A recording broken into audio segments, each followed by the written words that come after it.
수업이 종료되었습니다. 수업 중인 선생님은 교실에서 나오세요. 잠시 후에 선생님이 입장하시면 수업이 시작됩니다. 학급회장 또는 학급 부회장은 교실을 환기해 주세요. 선생님이 교실에 입장하신 후에 화장실을 이용하고자 하는 학생은 선생님께 손을 들어 이용 의사를 표시해 주시고 선생님께서는 화장실 이용 의사를 표시한 학생이 자유롭게 화장실을 사용하도록 허락해 주세요. 여러 명이 동시에 이용 의사를 표시한 경우에는 동시 이동 인원이 2명 이내가 되도록 지도해 주세요. 화장실 사용 가능 시간은 수업 시작 종이 울린 후 5분 이내입니다. 지금까지 생활안전부에서 알려드렸습니다.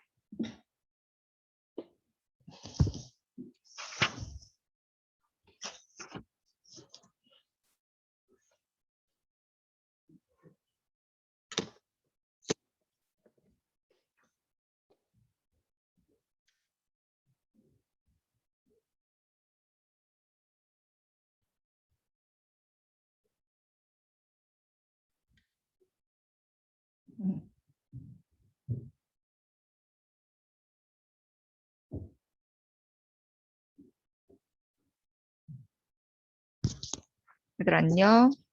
비 오는 또 아침이네요. 졸리죠?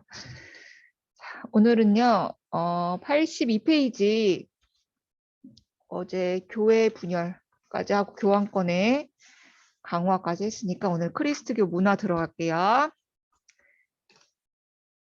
가 1번, 18번, 맞지? 19번, 21번, 28번.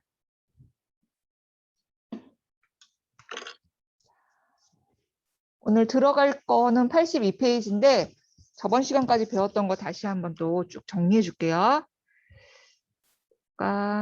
공유.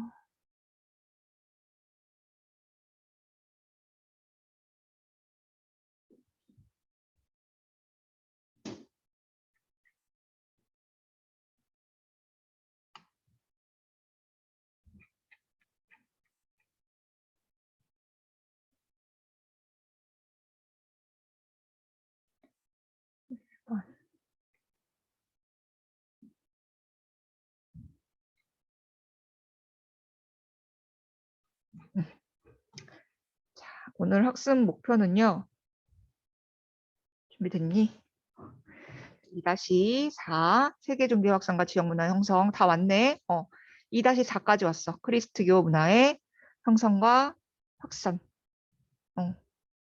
써서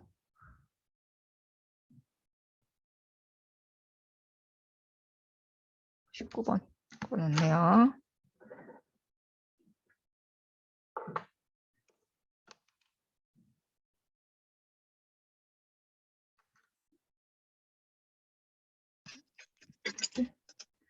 시간이 없어서 뭐 나간다고? 왜? 어떡하려고? 자, 그래서 핸드폰으로? 잘했어요. 보면 돼. 오늘 필기할 거는 많이 없거든. 어제만큼은 많이 없어. 그래서 오늘 문화니까 간단하게 앞에 거 한 거 다시 한번 확인하면서 나갈게요. 자, 학습 목표는요. 중세 어떤 사회라고 그랬지? 미쳤어. 뭐에 미쳐? 종교에 미쳤어. 그래서 크리스트교가 중세의 문화뿐만 아니라 일상생활, 사람들의 모든 생활까지 다 장악해버리거든요. 이 크리스트교를 중심으로 중세 유럽 문화가 어떻게 발달했음을 설명할 수 있으면 되고요. 그 다음에 나갈 수 있을지 모르겠는데 84페이지에 있는 비잔티움, 동로마 제국이라고도 하죠. 비잔티움 제국의 발전 과정, 비잔티움 제국의 문화. 는 아마 못 들어갈 것 같아요. 그래서 크리스트교 문화 오늘 들어갈게요. 2-4 다 왔다 얘들아. 저번 시간부터 했던 거 계속 다시 반복이야. 로마가 동서 문화로 분열됐대. 그런데 그 서로마가 멸망했어. 누구 때문에? 가슴에 털 많은 사람들. 누구야? 가털. 누구? 게르만족. 게르만족이 이동해서요. 이 게르만족의 이동으로 서로마가 멸망했는데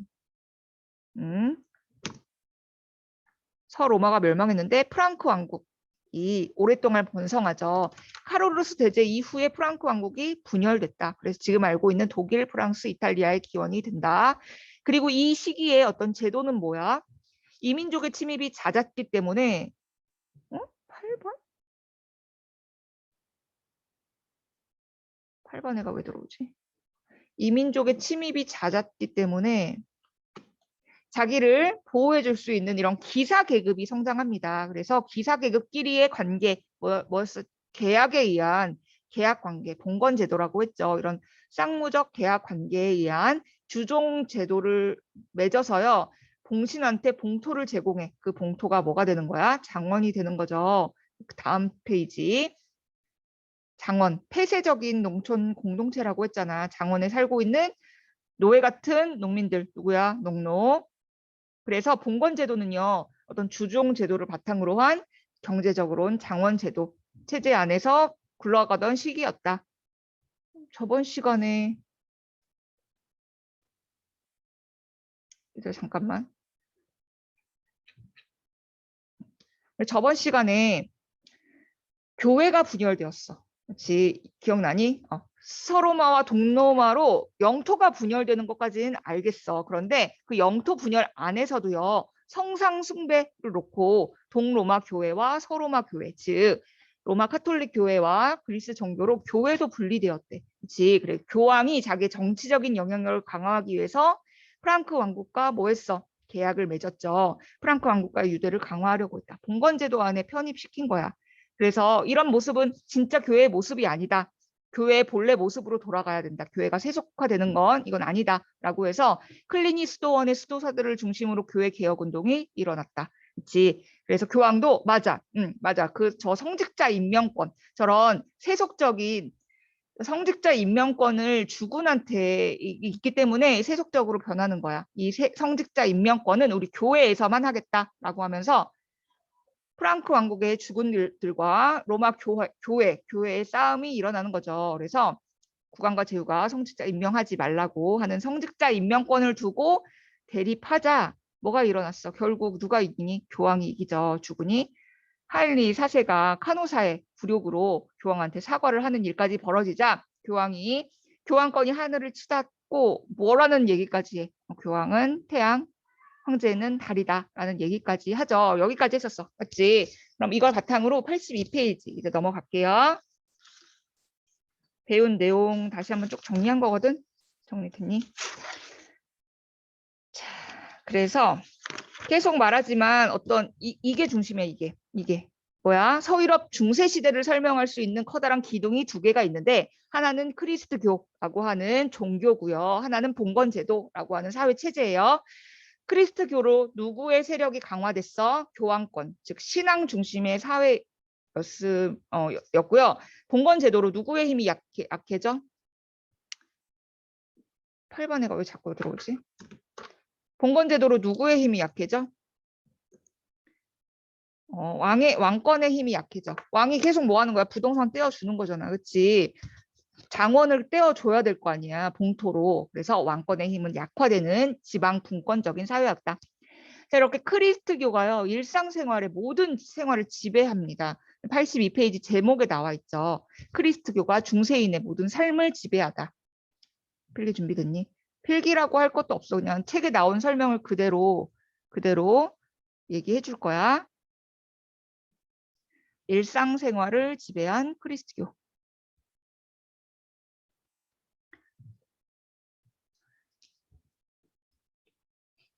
그래서 크리스트교가 중세 사람들의 정신세계와 일상생활을 모두 지배합니다.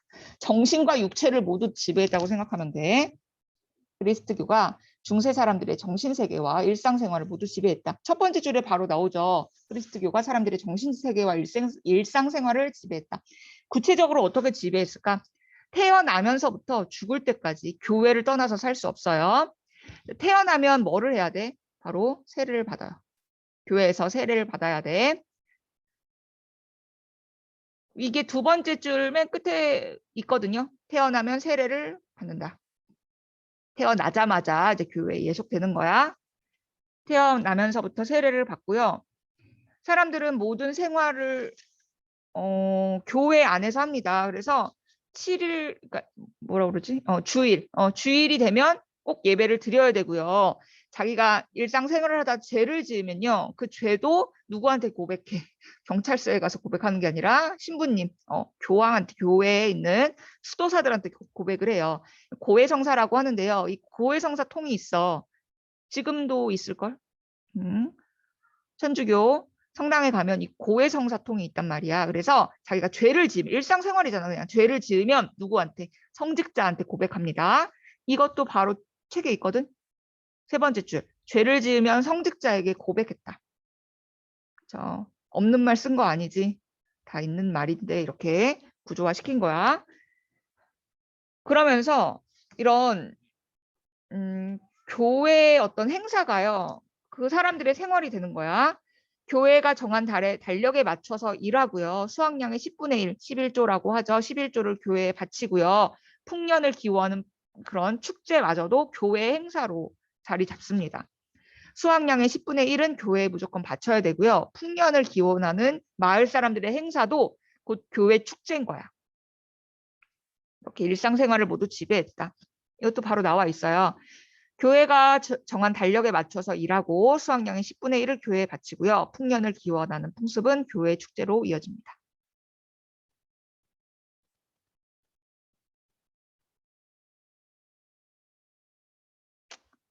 그만.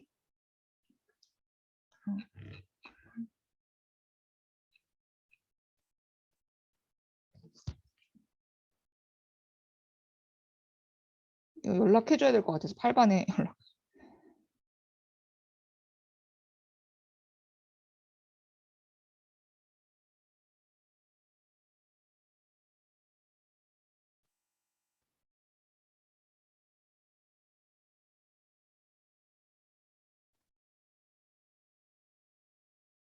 됐니?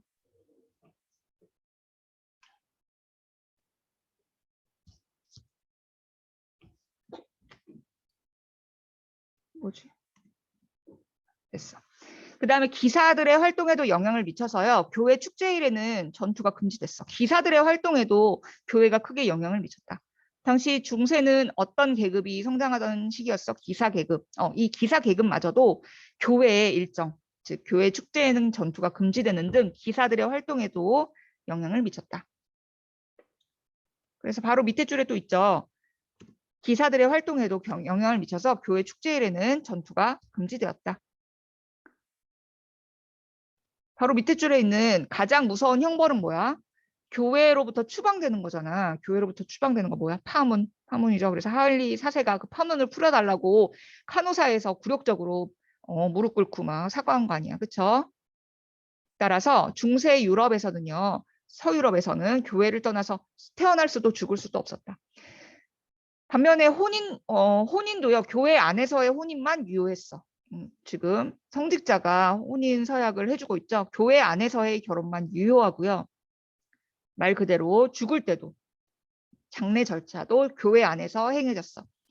이렇듯 맨 마지막 줄 있어. 중세 서유럽에서는 교회를 떠나서 태어날 수도 죽을 수도 없었다. 모든 것이 교회 안에서 이루어졌다라는 거죠. 그래서 지금까지 했던 말을 이렇게 정리할 수 있겠죠? 됐니? 필기 다 하면 물론 좋지. 안 해도 돼. 책에 다 그대로 있는 말이야. 중세 사람들의 정신세계와 일상생활을 모두 지배했다.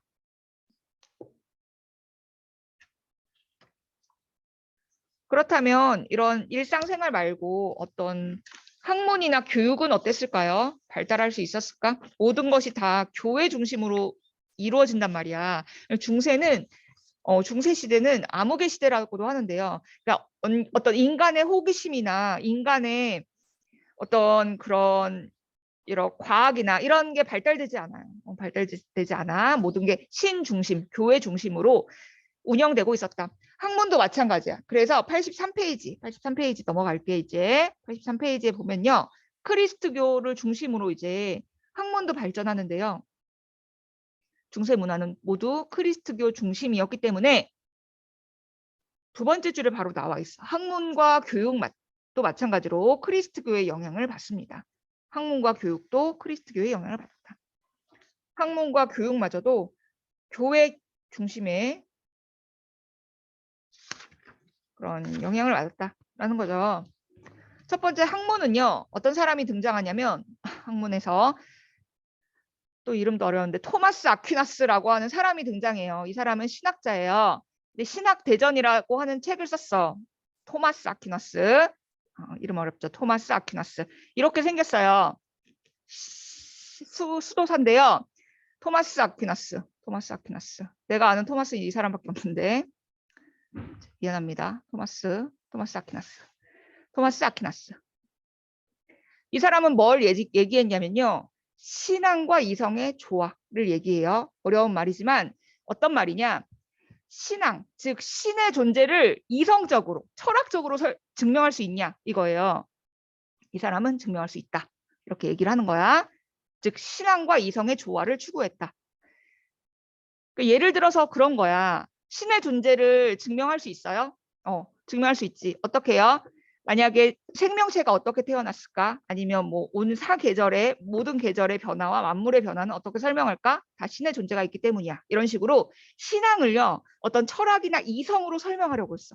그래서 신앙과 이성의 조화를 추구했다. 이런 신앙과 이성의 조화, 신앙과 이런 이성 생각하는 철학, 이런 신앙과 이성의 조화를 추구하는 학문을 이르는 말이 있는데요. 뭐라고 할까? 스콜라, 콜라, 스콜라 철학, 스콜라 철학이라고 합니다. 신앙과 이성의 조화, 당과 탄산의 조화, 스콜라 철학 이렇게 생각하세요. 미안합니다. 방법이 없었어. 신앙과 이성의 조화, 당과 탄산의 조화, 스콜라 철학. 신앙을 이성으로, 철학으로 설명하려고 했다. 됐죠? 이름이 어려워. 토마스 아퀴나스. 줄 쳐볼게요. 바로 밑에 줄에 있거든. 세 번째 줄. 토마스 아퀴나스라고 하는 사람은요. 신학대전이라고 하는 책을 써서요. 신앙을 이성으로 설명하려고 했어. 즉 신앙과 이성의 조화를 추구했다. 이런 철학을 뭐라고 한다고요? 신앙과 이성의 조화, 당과 탄산의 조화, 스콜라 철학. 스콜라 철학이 발달한다. 스콜라 철학을 집대성하였다. 두 번째 교육은요. 교육도 마찬가지로 교육기관이 없어. 다 교회에서 이루어져요. 두 번째 교육. 교육도 다 교회 안에서 이루어진다. 당시의 교육은요. 특히 수도원을 중심으로 이루어졌는데요. 수도원을 중심으로. 이런 중세 수도원들이 나중에 대학으로 발전해요. 수도원들이 나중에 대학으로 발전한다. 즉 당시 이 중세 수도원은 어떤 지식의 창고였던 거야. 지식의 창고. 그래서 나중에 이 수도원들이 훗날 일부 대학으로 발전한다. 일부 대학으로 발전한다. 그렇게 발전한 대학이 볼로냐 대학, 이탈리아의 볼로냐 대학, 뭐 어디지? 파리 대학 이런 대학들이 있는데요. 몰라도 되고 어쨌든 수도원을 중심으로 교육이 이루어져서 나중에는 일부 대학으로 발전하기도 한다. 당시 수도원은요. 중세 수도원은 그냥 신앙을 위한 기도하는 공간이 아니라 어떤 지식 창고라고 생각하면 돼. 모든 책들이 다 수도원에 있었다라고 생각하면 돼요.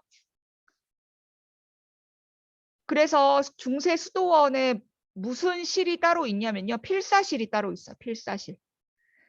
자, 어제 수도사들이 클리니 수도원 기억나니? 이름도 깨끗한 클리니 수도원에서 교회 개혁 운동을 했잖아. 그래서 수도사들이 해야 되는 세 가지 의무 뭐였어? 기도 생활, 두 번째 고전 연구 있었지. 세 번째는 바로 뭐였니? 선생님 기억 안 나. 뭐였니? 노동이었잖아. 그래서 이 고전 연구, 이 필사실에서 필사를 하는 거야. 필사가 뭐야? 베껴 쓰는 거죠. 당시 인쇄술이 없었기 때문에 옛날 학문책, 옛날 책들을 베껴 쓰는 이 필사실에서 반드시 필사를 하는 게 수도사의 임무 중 하나였어. 수도원에서 모든 교육이 이루어졌다. 중세 수도원은 지식 창고였고 수도사들은 필사를 통해서 고전 연구를 하면 나중에 이게 일부 대학으로 발전했다. 그게 또 바로 밑에 줄에 있어요. 하나, 둘, 셋, 네 번째 줄. 교육은요, 주로 수도원에 부속된 학교에서 이루어졌는데, 수도원을 중심으로 이루어졌는데요. 이는 나중에 대학으로 발전합니다.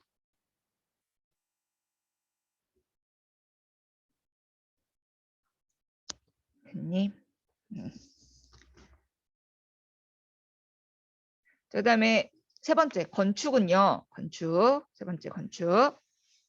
학문도 어떻게 보면 그리스도교 중심, 교육도 그리스도교 중심, 자, 건축도 마찬가지로 교회를 건설하는 이 교회 중심의 건축이 유행해요. 교회를 만들어야 될 거 아니야, 그치? 로마는 어땠어? 실용적이고 어떤 문화였지? 막 이렇게 뭐 수도교나 원형 경기장이나 이런 걸 만들었죠. 목욕탕 이런 거 만들었잖아, 그치? 그게 아니라 중세는 무조건 교회, 교회를 만드는 거야.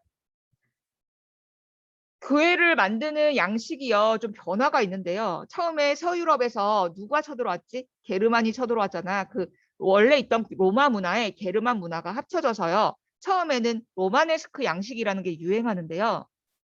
나중에 교황권이 아주 하늘을 치솟고 교회의 권한이 거의 미친 시기예요. 교황권이 하늘을 치솟는 이런 크리스트교가 절정에 이르는 시기에 이르러서 고딕 양식이라는 게 유행해요. 처음엔 로마네스크 양식이라는 게 유행하고 후에는 고딕 양식이라는 게 유행한다. 로마네스크 양식의 특징은 뭐냐면 로마네스크 말 그대로 로마의 양식이 좀 남아있는 거야. 10세기에 유행했는데요. 약간 둥근 천장에 반원형 아치를 썼다라고 하는데 그림으로 보여줄게. 반면 고딕 양식은요. 좀 시간이 지난 이후 12세기에 유행했는데요. 뾰족한 첨탑이 특징이야. 그 안에 스테인드 글라스라고 하는 채색 유리로 장식을 했대. 자, 로마네스크 양식의 특징을 보면요. 요게 로마네스크 양식이야. 자, 로마 전통이 이미 남아 있어. 로마네스크 양식은 로마의 전통, 서로마의 전통이 남아 있고요. 누가 쳐들어왔다고? 게르만족이 쳐들어와서요. 크리스트교가 버무려진 거야. 그래서 둥근 천장과 반원형 아치라고 하는데 요런 둥근 천장과 아치가 유행해.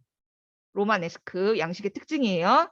그래서 문과 창문을 이런 식으로 둥근 천장으로 이렇게 쌓아 올리는 거야. 저 둥근 아치와 반원형 천장, 저 천장을 겹겹이 쌓아놓은 게 이런 거야, 이런 거. 이런 입구에 로마네스크 양식이 겹겹이 쌓여 있는 게 보이죠. 이게 로마네스크 양식의 특징이에요. 로마의 전통과 게르만 양식, 크리스트교 세계가 버무러진 양식이다. 지금 서유럽에 가면 많이 남아있죠. 그렇죠? 로마네스크 양식의 특징이다. 자, 반면 12세기에는요. 교황권이 하늘을 치솟고 아주 교회의 그런 크리스트교 문화가 모든 걸 지배하는 이런 12세기에는요. 고딕 양식이 유행해요. 로마네스크 양식. 로마네스크 양식. 여기 책에 나와 있는 게 있는데 피사의 사탑. 이 피사의 사탑이 로마네스크 양식을 보여준대요. 피사의 사탑 내부에 들어가면 이렇게 둥근 반원형 아치를 많이 볼 수 있는데요. 안으로 들어갈 필요도 없어. 바깥에 있는 문하고, 그러니까 기둥하고 기둥 사이에 어때? 이렇게 반원형 아치로 되어 있는 거 보이죠? 이게 로마네스크 양식이야. 그리고 12세기는요. 고딕 양식이 유행하는데요. 고딕 양식. 고딕 양식이 뭘까? 특징이 뭘까? 엄청 뾰족해. 엄청. 그래서 거의 천국으로 막 쭉 직행하고 싶은 소망을 담은 높고 뾰족한 건물이 특징이야. 이렇게 뾰족한 첨탑이 특징이라고 하는데 그 안에 스테인드 글라스라고 하는 채색 유리로 장식을 해놨대요. 이래. 장난 아니죠. 뾰족해. 엄청 뾰족해. 특히 이 쾰른 성당 난리 나요. 이게 뭐 천국으로 뭐 향하는 정도가 아니라 이 정도면 하나님이 똥침을 할 수 있을 정도로 엄청 뾰족해. 뾰족. 이게 앞모습인데 옆모습 더 뾰족해. 장난 아니야. 난리 났어. 엄청 뾰족해요. 이런 뾰족한 첨탑을 특징으로 하고 있다. 고딕 양식. 엄청 뾰족하잖아. 그럼 창문이 길 거 아니야. 그치? 이 기다란 창문에 이런 스테인드 글라스라고 하는 채색 유리로 장식해놨다. 이 특징이에요. 그래서 이걸 한번 줄을 쳐볼게요. 책에 그대로 나와 있네. 사르트르 대성당. 대성당, 사르트르 성당도 고딕 양식, 뾰족한 첨탑이 특징인 고딕 양식의 전형을 보여주고 있다. 창문이 길죠. 줄을 쳐볼게 얘들아. 밑에서 네 번째 줄. 건축도 교회를 중심으로 발달했는데요. 처음에는 10세기에는 로마의 양식과 게르만의 양식과 크리스트교가 버무러진 로마네스크 양식이 발달합니다. 로마네스크 양식. 둥근 반원형 둥근 천장. 그런데요. 12세기 교황권, 교회의 권력이 아주 하늘을 치솟는 이런 크리스트교가 전성기에 이르는 이 시기에는요. 뾰족한 첨탑으로 하늘에 높이 가고 싶은 열망을 담은 뾰족한 첨탑의 고딕 양식이 유행해요. 고딕 양식. 그래서 고딕 양식 뾰족하잖아. 그럼 그 뾰족한 첨탑 안에 어때? 창문이 길게 있겠죠? 거기를 스테인드 글라스로 장식합니다. 자, 그래서 교과서 오늘은 여기까지 하면 괜찮을 것 같아. 우리는 다음 시간에 또 있어가지고 그래서 오늘 우리 크리스트교가 중세에 있는 모든 삶을 지배한 거 그리고 뭐 학문, 교육, 건축 모두 다 교회, 크리스트교를 중심으로 이루어진 거 배웠죠. 중세문화. 저번 시간에 했던 교회의 분열과 오늘 한 이 중세문화, 크리스트교 문화의 특징을 잘 정리하면 돼요. 어렵지 않죠? 여기까지 얘들아 필기한 거 좀 보여줄래? 필기 요즘 뜸했죠? 검사가 뜸했지. 이거 보니까 어때? 여행 가고 싶다. 맞지? 갈 날이 오겠죠? 유정이는 했니? 끝까지 안 들어왔네. 자, 고생했고 오늘 우리 다음 시간에 그게 있거든? 그치? 1시간 더 남았지 이번 주에. 그래서 그때 비잔티움 하면 될 것 같아. 그때 비잔티움 하고 우리 반 여유가 있어가지고 진도가 그치? 고맙게도. 그래서 오늘은 선생님 너무 일찍 너무 일찍 끝내주기 너무 부담스러운데 괜찮겠니? 괜찮겠니? 그 어느 때보다도 적극적으로 대답했습니다. 알았어. 오늘은 일찍 끝내줄 테니까 대신 3교시 늦지 말고 들어가야 돼. 3교시 연락 오면 이제 선생님 욕먹는다. 알겠지? 좀 쉬다가 3교시 준비해서 잘 정리해서 3교시 들어가세요. 안녕. 크리스트교 교육. 알겠어요. 안녕. 또 보여줄게. 잠깐만.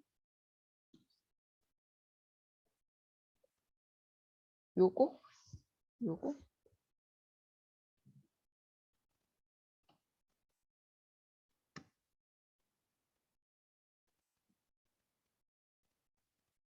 혜성아 이거야? 수도원을 중심으로 대학으로 발전했고 중세 수도원은 지식 창고이자 필사 연구를 중심으로 하는 필사실이 있었다. 그치?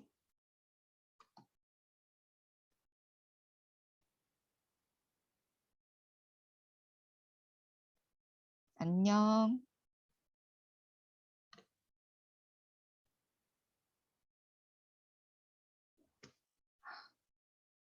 지안아, 끝났어. 끊겼니? 지안아 잘 들었어? 크리스트교 문화 잘 들었어? 어렵진 않은데 내용이 아이고야. 지안아 끊겼어? 잘 들었니? 핸드폰으로 이게 잘 보이니? 잘 정리해놔. 알았지? 지안이 필기 필요한 거 없으면 나와도 돼. 안녕. 3교시 들어. 충전 빨리 해놔. 안녕.